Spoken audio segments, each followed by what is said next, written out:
The calls came in back to back to back at most fire departments for much of the afternoon and evening. It doesn't take much snow for an evening commute to get messy. 9 News reporter Cheryl Preheim spent some time at a Denver fire station tonight. And Cheryl, there wasn't much downtime for them. Not much at all. They were getting calls about a car into a building, lots of cars into other cars, cars into creeks. We spent just a few minutes listening to the emergency calls coming in at District 1, and it was clear that a little bit of snow does not translate into a small amount of problems.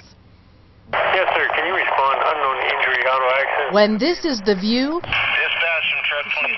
We're back in service. the guys at Station 1 know what the night's going to be like. It's going to be a busier shift. It makes something like this a must.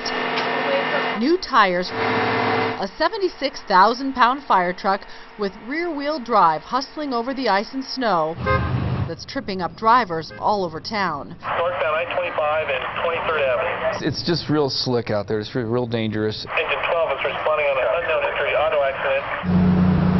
One call, a car that slid off Spear Boulevard, went over a 20-foot concrete wall and ended up just a few feet shy of the water of Cherry Creek. Engine 1, Chief 2, were you trying to reach me?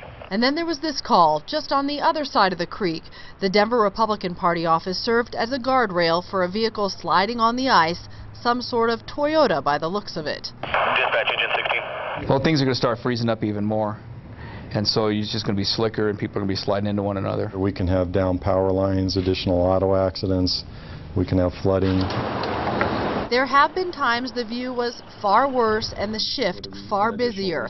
Nights when they simply could not get this 76,000-pounder where it needed to go. No, I think we're a long ways from that. Hopefully we won't be responding to auto accidents on snowmobiles.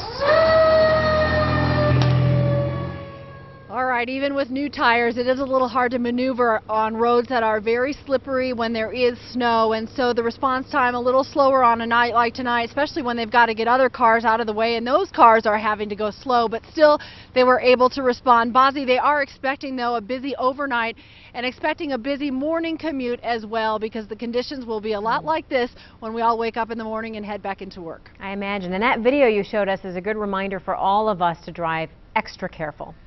Yeah, you can't really go too slowly on an evening like this. All right. Thanks, Cheryl.